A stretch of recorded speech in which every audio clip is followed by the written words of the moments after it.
बाजे, ढोल बाजे, गांव गली में आवाज गूंजे, यीशु राजा के जय हो, यीशु राजा के जय हो, यीशु राजा के जय हो।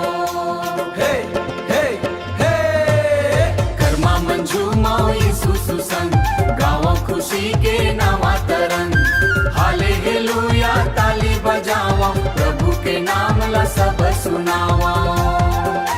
हे रे यीशु मोर राजा, होए रे तेज मोर सहारा।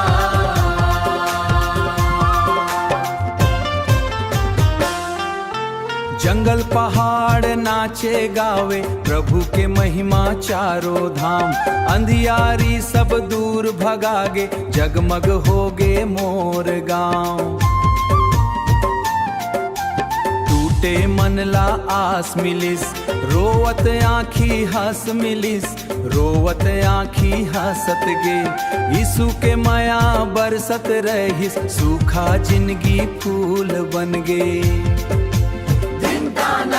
दिन ताना यीशु नाम गूंजे ना, दिन ताना हालेलुया बाजे ना, घूम घूम नाचारे भाली बजा बैनी गा, यीशु राजा जिंदा है वो पूरा गाँव सुनावा।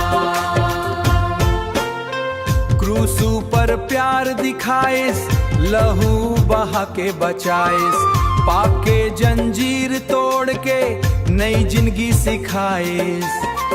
आंध अब कभू नहीं लागए, तोर हाथ जब मोर संग है, कोनो मोला नहीं हराए, धरती गूंजे अंबर गावे, यीशु राजा महान।